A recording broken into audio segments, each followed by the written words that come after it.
Hi guys, it's Jess from Honest Fiction, and welcome back to my channel. In today's video, I'm going to be sharing my top 20 fantasy romance books of 2025.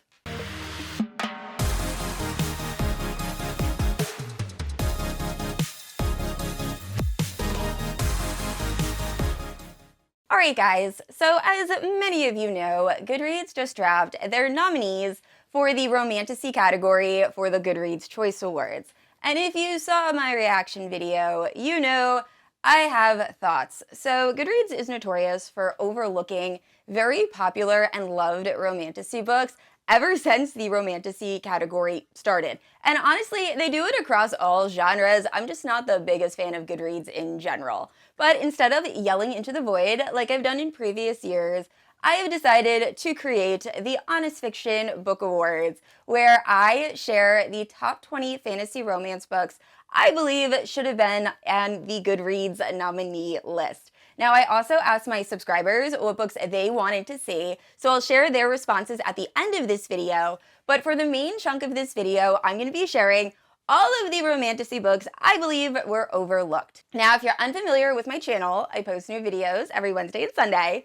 If you haven't yet, please like and subscribe. You can also hit that notification bell to be notified whenever I post new bookish content.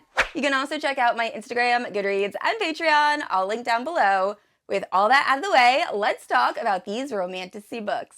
Alright guys, so before I jump into my list, I do want to share two books that are nominated. However, I have not read them yet, so I'm pretty sure they will be 5-star reads and would be included in my overall list.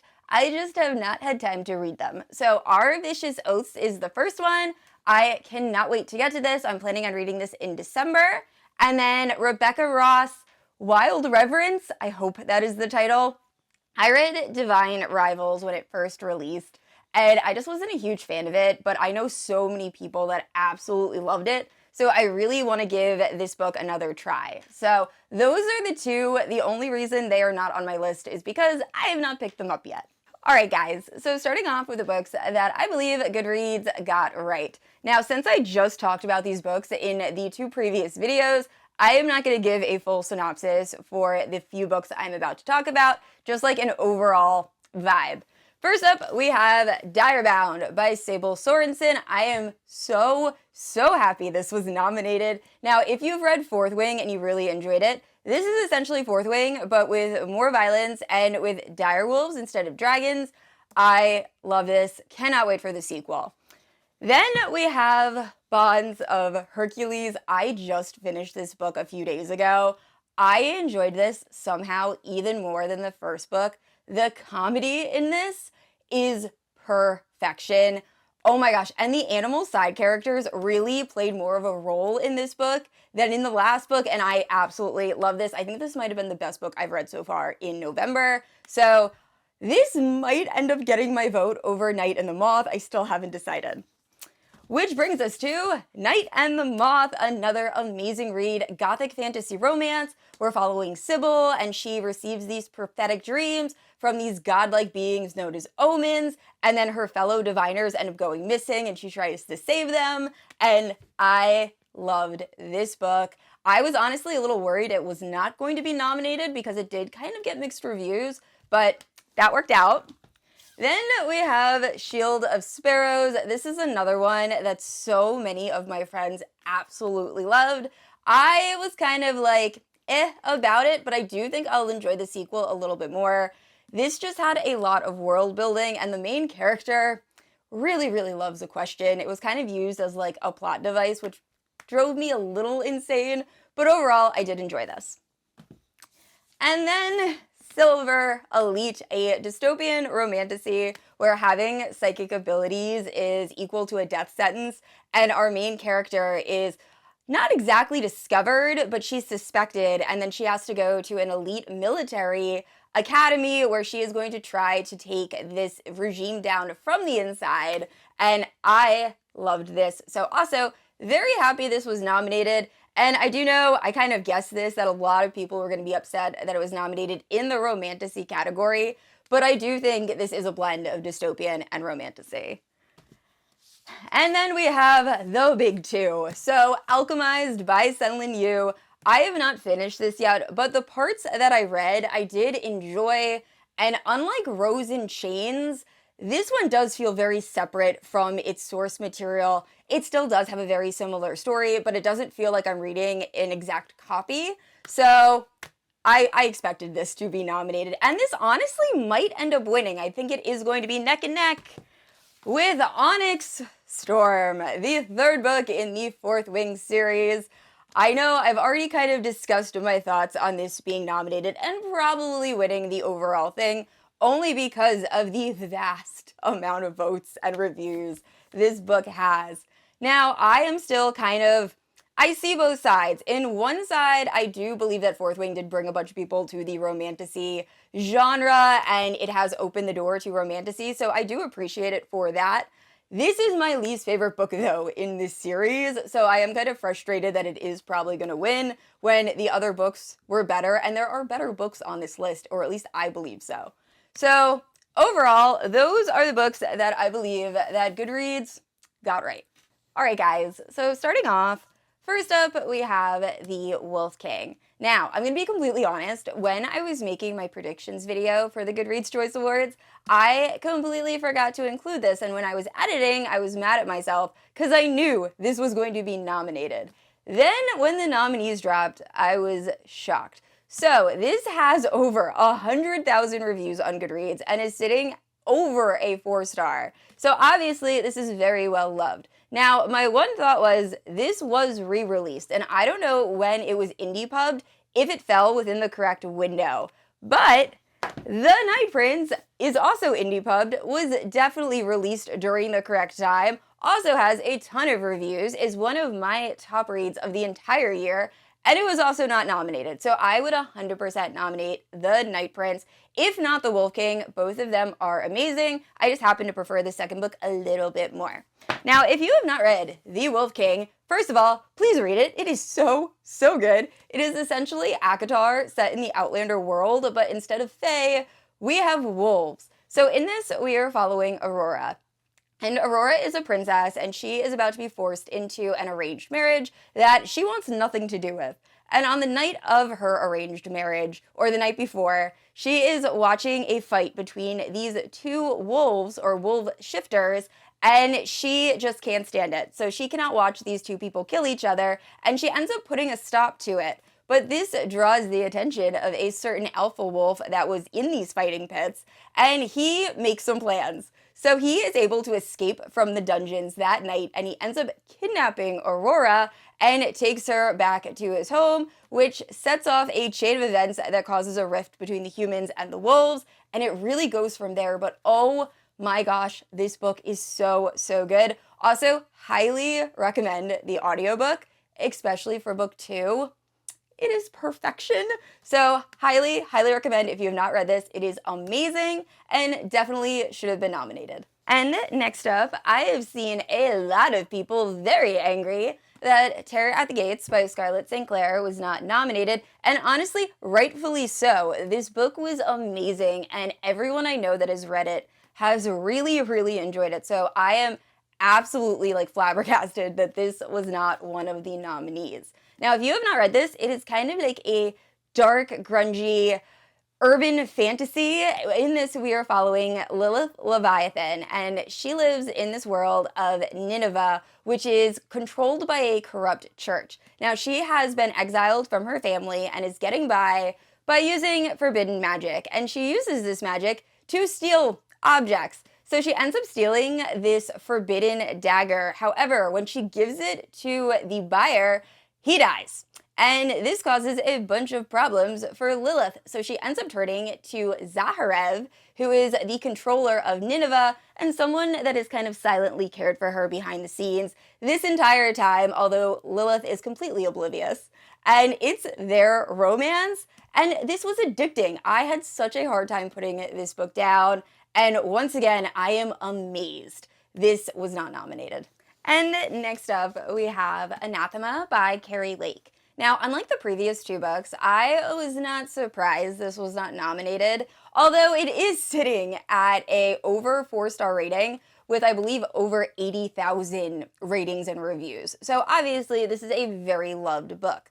Now, this does blend horror and fantasy romance, and I feel like that might have played a part in it not being nominated, only because Goodreads seems to love either a contemporary romance for the romance category or just more like wholesome romantasy.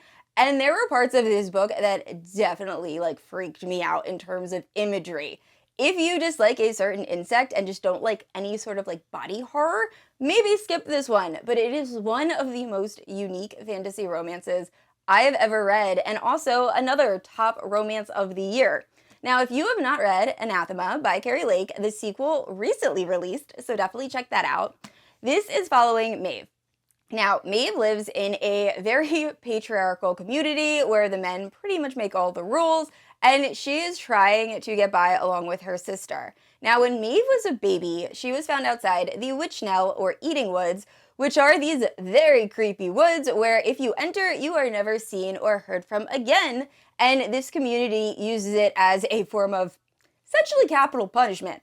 So Maeve's sister ends up doing something that warrants her to enter these woods, and Maeve decides to follow. Now, instead of being killed or something terrible happening, she ends up in a different realm and runs right into this guy that is covered in scorpions, and he is known as the Assassin. I just mixed that up. She runs into a guy that is an assassin, and he is known as the Scorpion, although he is also covered in scorpions. And it's their romance, and oh my gosh, I loved this. So my Patreons and I actually recently read this in October, and I think everyone ended up giving it 3.75 or higher. So very, very loved and highly recommend. And next up, we have In the Veins of the Drowning. Now, I've been seeing this book all over Bookstagram and BookTube, and it is one of my top reads of the year. However, I just went on Goodreads and realized this does not have nearly as many reviews and ratings as I was anticipating, so it might just be my little circle of BookTube that is loving this book. Either way, if you have not read this yet, it is a dark romantasy that features zombie sirens. That's all you need to know. It's absolutely amazing. But if you're unfamiliar with the plot, we are following Imogen, and Imogen is living in a kingdom that hunts her kind. She is a siren, and she has been trying to keep this hidden. But when a kingdom or king from another kingdom ends up visiting, he realizes what she is and tells her she might be his only hope in stopping a greater threat. So together they have to journey to his kingdom and are being pursued by zombie sirens once again. So cool. So highly, highly recommend. And this book also features beautiful prose that are also easy to understand. And I appreciate that because I have read other books that have had gorgeous and poetic prose, but it took me forever to read. And I read this book in one sitting. So definitely, if you have not picked this up yet, it is so, so good. And next up, I had to include The Forgotten Dawn by Laura A. Blake. This is a debut romantasy, which you would never realize when you pick this book up, and a very solid start to a new fantasy romance series. Now, if you're unfamiliar with the plot, we are following Brita, and Brita is desperate to save her dying father. So desperate that she is willing to sneak into the Fae trials. Now, like I said, she did not receive an invitation, so after sneaking into these trials, she is going to have to fight to the death, and she does not possess the same abilities as everyone else she is going up against, so it is very, very deadly. And while she is trying to survive, she catches the attention of a certain shadow prince, and the story goes from there. I loved the trial element in this romantasy. I know we see trials in like a lot of different romantasy books, but these trials were very unique. Some of them were even emotional, which I loved. This also had a found family, like I said, a shadow daddy, enemies to lovers, and everything you love in fantasy romance. So if you have not picked this up yet, highly recommend. Alright guys, so I just spent 20 minutes trying to find my physical copy of the next book, and I cannot find it anywhere, so as soon as I am done filming this, I have to organize my office. But anyway, next up is The Secret of Jane Forgotten. This is a pirate romantasy that is incredibly underhyped. It is so, so good, and I am not the biggest fan of pirate romance. I really have to be in the right mood, but this feels like a romantasy with just a touch of pirate. And the main character, the FMC, is unhinged, but in the best possible way. I loved her. She's a little crazy and absolutely awesome. Now, in this, we are essentially following Jane, our main character, and at the start, she is running from someone. We don't exactly know who. We just know she does not want to go back to Skulls Bay. But we are also following another POV of a mercenary who has been instructed to bring Jane back to Skulls Bay. So it's essentially Jane trying to stay away from this mercenary while he hunts her, and this mercenary has a very special ability that can come in very handy in the bedroom. But overall, it's their romance. And like I said, it was completely addicting. I could not put this book down. I just loved the two main characters' chemistry and their romance, but also I loved the FMC and how just fierce she was. And overall, a very, very solid read. And next up, we have Silvercloak by L.K. Stevens. Now, I do believe another book by this author was nominated in the young adult category, Our Infinite Fates. I was not a fan of that book at all. However, I did end up really enjoying this. I think I gave it 3.75 or 4 stars, and it was a very unique and solid start to a new series. Now, this is kind of a mix of dark academia slash kind of gothic romantasy. We are following Saffron, and Saffron lives in a world where magic is fueled by pleasure and pain. So you have to be experiencing one of those emotions in order to use magic, which I thought was such a unique and just like cool magic system. Now in this, like I said, we are following Saffron, and when Saffron was very young, her parents were brutally murdered in front of her by a certain gang. I believe they're called the Blood Moons. And now Saffron wants to get revenge on this gang for killing her family, obviously. So she ends up sneaking into Silvercloak Academy in the hopes of learning to become a detective and eventually bring this gang to justice. But after her lies and secrets are exposed, she is given the opportunity to go undercover in this gang and try to bring them down from the inside. But once she gets there, she starts having to do some of the deeds and bad things that this gang partakes in, and she gets very close with the Kingpin's son and starts to believe they might be more similar than she originally suspected, and it goes from there. Once again, very, very enjoyable story. It was also a little bit darker than I was expecting, which I really appreciated because I love a good dark romantasy, but highly, highly recommend. Alright guys, so next up is The Windweaver by Julie Johnson. Now if you watch my predictions video, you know that I was confident this book was going to be nominated, mostly because a lot of fellow romantasy content creators were raving about this book when it first dropped, and I also gave it, I think, 4.75 or 5 stars. I absolutely love this. But now, having looked on Goodreads, it has under 10,000 ratings and reviews, so I think it just wasn't popular enough to be nominated. Now, if you have not read this, it is set in a world where possessing magic or being seen as a halfling equates to a death sentence, and our main character, Raya, does possess both. So before she is about to be executed, when people find out that she does have magic, she ends up being saved by Commander Scythe. Now, while Scythe is taking Raya to the north, he informs her that he believes she is actually a remnant, one of 4 beings that are supposed to restore the balance of magic or die trying. And it really goes from there. If you love elemental magic, you will absolutely love this book. I also think it's starting to set up a love triangle for book 2, and I am here for it. So definitely recommend. And next up is another book from my predictions video, so Broken Souls and Bones by L.J. Andrews. Now, this does have kind of mixed reviews, but personally, I loved this. The magic kind of reminded me of Shadow and Bone by Leigh Bardugo. Super unique, and once again, very, very cool. Now, if you're unfamiliar with the plot, we are following Lyra, and Lyra is living in a small village, just trying to keep her head down and not draw attention from the magic-obsessed king. Well, everything changes when Roehrich, the king's silent and brooding guard, shows up in her village looking for people that might secretly have magic. Well, when her friend ends up being injured, Lyra has to expose the fact that she has magic in order to save him, and Roehrich notices, so he tells Lyra she is going to have to be the next royal meddler, a job that comes with a lot of notoriety and is very dangerous and ends with a very slow and painful death. So obviously Lyra is none too happy. This book had a twist that I 100% did not see coming. Honestly, I was a little confused because I didn't understand how the outcome, not even going to get into it because it's a spoiler. Anyway, there's a twist in here I definitely did not see coming, and I am desperate for book 2.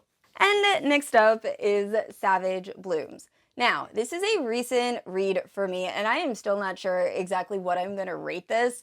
I honestly am kind of surprised I even included it on this nominee list, because while I was reading this, I was very confused. Now, I will say this is the spiciest book on this entire list. There is a lot of spice going on. This is also a poly romance, which I think it's one of the first I've read, but the ending of this book is so good, and then the book just ends abruptly. I have never been so mad while listening to an audiobook. I guess I just wasn't paying attention to how much time was remaining.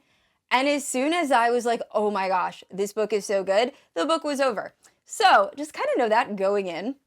If you're unfamiliar with the plot of this book, it is very hard to describe. We're following Adam, and Adam has had a crush on his girl best friend for a very long time, Nicola. But he is afraid to kind of confess this. So he ends up asking her to journey with him to Scotland in order to find this magical cave. So she agrees, and together they go. And when they get there, they end up getting hit by this crazy storm. So they go to this mansion, or this like very big house, and they meet Eileen, who is the owner, and her groundskeeper, Finley, who she seems to have a bit of a romance with. Well, they allow the two Americans to stay with them, and it kind of gets bonkers from there, so they end up kind of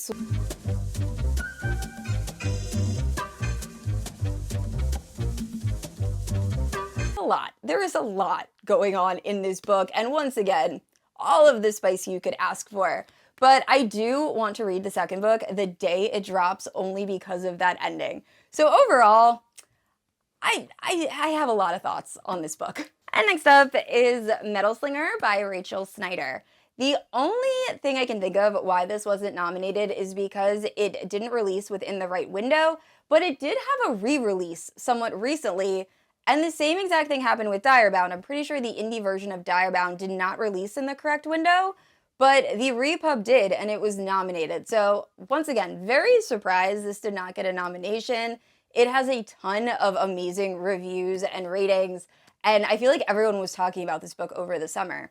Now, I love this. However, having now had a live show with my patrons and discussed this with a few people, there are a few kind of big plot holes, but overall, the ending of this book is absolutely insane, and I did really enjoy it.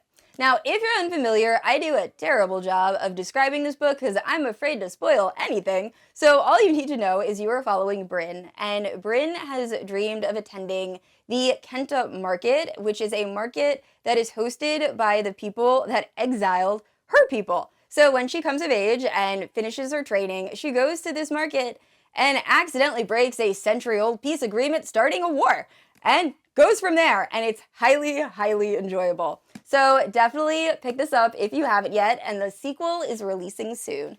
And next up is Once Upon a Demon's Heart. Now, this book is absolutely addictive. I just finished this last week, I believe, or the week prior, but I was planning on only reading one chapter, read the entire book. So this was actually my Patreon read-along book for November, and I am so excited to see what everyone thinks. But I'm assuming this wasn't nominated because of its lack of ratings and reviews. They seem to be very positive ratings. I just think K.M. Moronova was mostly known for writing dark romance, and I think this is her first dark romantasy. Now, if you have not read this, we are following Alira, and she is a demigod knight. And for some reason, she has been cursed to relive her death over and over, and she is killed by the same person, the Blood Knight, a demon, every single time. So eventually, she is getting tired of it, and she decides she is going to try to find a solution. So instead of going to war, she's like, hey, how about we try to do a peace agreement with the demons? I will offer up myself to marry one of them, and hopefully that will foster peace. So they agree, and when the demon shows up to marry her, she finds out it's the Blood Knight, the same guy that's been killing her over and over. So she is going to have to make this marriage work in order for this peace agreement to stand, and it's really their romance. Once again, so addicting. Now, the only downside to this book is I 100% thought it was a standalone, and it's the start of a series. So know that going in, but overall, definitely recommend. All right, guys, and for the 20th and final spot, I actually have two different books. Now, I did take some liberties. If you looked at the Goodreads Choice Awards in the fantasy category, you'll notice that there was a book on there that hadn't released at the time the nominees were announced. So I figured if Goodreads can do it, I can do it too. So first up, we have Dawn of Chaos and Fury by Melissa K. Roehrich. Yes, I was able to sneak this book and do another video. I will most likely end up giving this 5 stars, and I anticipate this is going to be my top rate of the year. It is the final book in the Legacy series by Melissa K. Roehrich, one of my favorite series of all time. Captor Captive, Dark Urban Romantasy. I love it. So highly, highly recommend.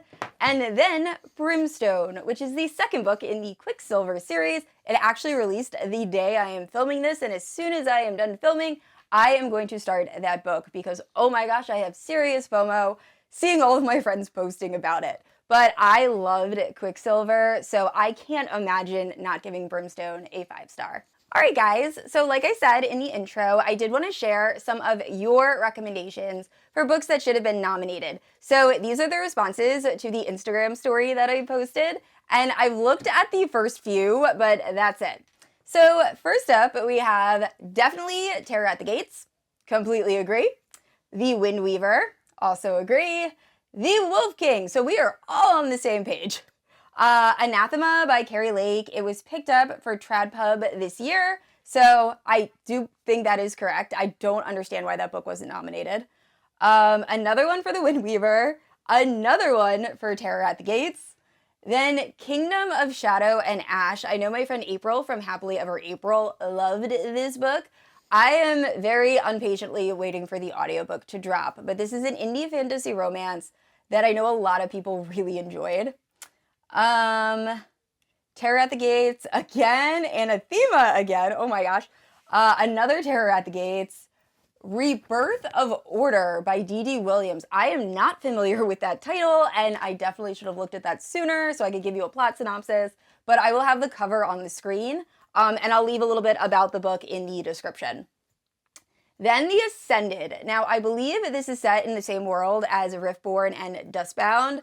I was not the biggest fan of Riftborn, so I never continued, but it seems like people are loving the second book and The Ascended.